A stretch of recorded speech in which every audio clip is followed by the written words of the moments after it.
Our tropical system Dujuan, locally known as All-Ring in the Philippines, continues to remain somewhat disorganized here as we go ahead through your Saturday evening into Sunday morning. The deal is, though, there is still plenty of convection with this. So I know the headline is the storm is weakening. But if you are out here across Leyte, Samar, maybe even northeastern Mindanao, still thousands of people have been evacuated across low-lying areas in this region. And for good news, there is still that potential for some heavy, dangerous flooding and even landslides. Water vapor imagery also confirms this. We still have all those higher cloud tops here. But here's the deal. Our center of circulation is actually right about in there. And that's telling me that we have all this shear interacting on our system, displacing the convection from the center of circulation, and thus the Joint Typhoon Warning Center, Pagasa as well, has continued to weaken the storm. Now at 30, gusting up to 45 knots, so tropical depression intensity as it moves off here towards the west-northwest.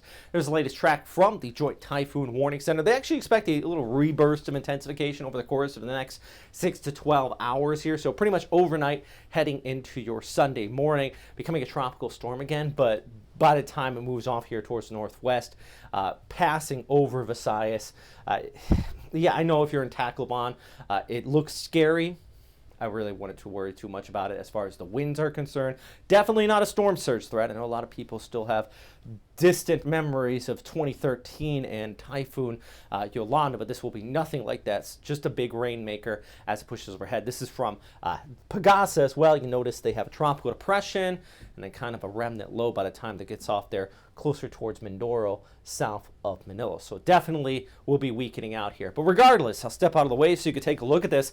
Signal force 1 across the eastern half of Mindanao and really southeastern Visayas. This is what we've been saying for about a week now. These were going to be the highest impacted areas.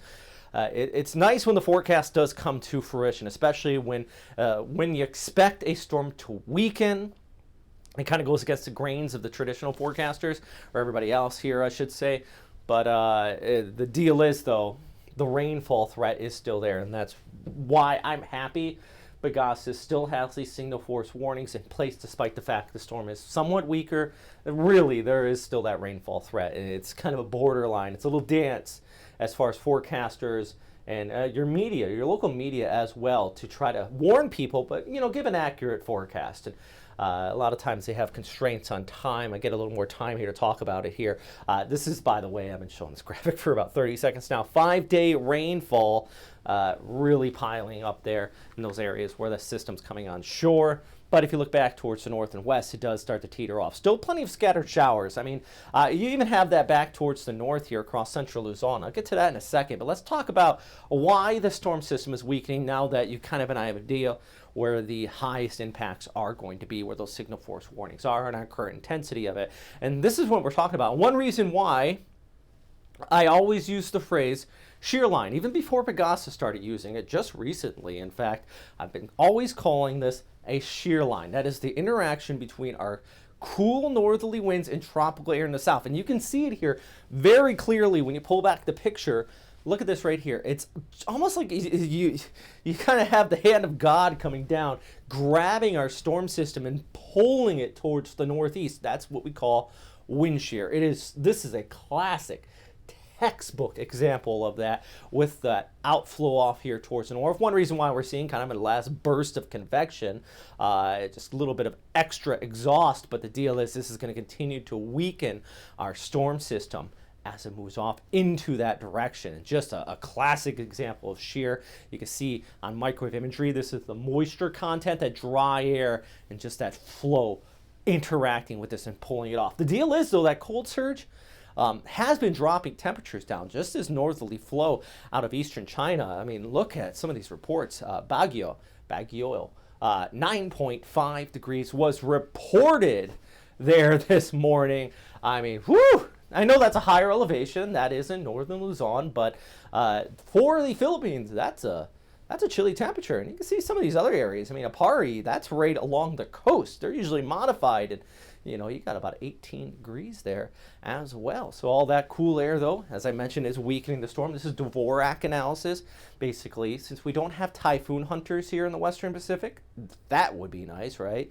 Like the Atlantic, they got hurricane hunters. We use satellite analysis to kind of get an idea of intensity. See that big drop off. This is as it was nearing that wind shear, and then kaboom, falls right off. And that's what that cold, dry air. It is February, right? Sometimes I think we forget. We're in the tropics. We're in the Philippines here, and you're thinking, you know, seasons don't really matter. But February, hey, that cold air is going to reach down sometimes and really impact you. So here we go. Sunday morning, got those showers out across eastern Visayas, northeastern Mindanao. It does start to scoot towards the west. Still got a big inflow back towards the north. So by Monday into Tuesday, this moisture is going to continue to wrap around across the Sierra Madre Mountains. Definitely going to be seeing some moisture pile up and maybe get some scattered showers across the Cagayan Valley. Also back towards the west across Palawan. Not a great beach day on Tuesday morning over towards Wednesday. See where those rain totals add up as this tracks across. And as I mentioned, that extra moisture flow back towards the north as we go ahead into Wednesday over towards Thursday. Actually, the wider view, you can see what I'm talking about here, with that moisture inflow. Here's our low pressure center by the time we get into the mid part of the week. And then you have that moisture flow buffering on the southern edge of our high pressure towards the north, kind of flowing in around our system. Just like that. That's why I do expect some scattered showers back there, despite the fact our low will be well off here towards the west, weakening before it hopefully nears Vietnam and across the Indochina Peninsula. All right, the main points, the storm is weakening, but we still got widespread rainfall expected. Some rain in Luzon, but not flooding. Not like, oh, we've seen, my goodness, with our most recent storms like Vicky off there. You know, it's not going to be anything like that. All right.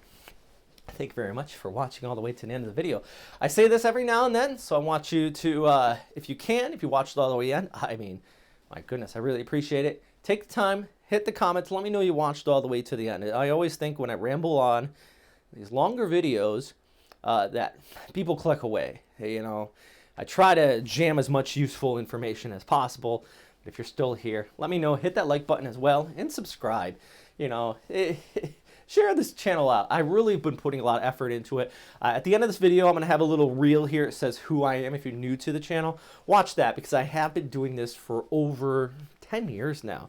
2010 is when I first started making these YouTube videos and really started at westernpacificweather.com. So I'm happy that recently it is picking up a bit. Recently, I've also upgraded the production. More subscribers I get, the more inflow of monetization, which means I put all that money back into these graphics. It's a hobby, so I'm not making a profit off of this. So if you subscribe, you hit that like button. If you help out on Patreon, that's another thing. My goodness, that's such a great help. I can make these updates better, more frequent, and hopefully more useful. Stay safe out there. And as always, thanks for watching.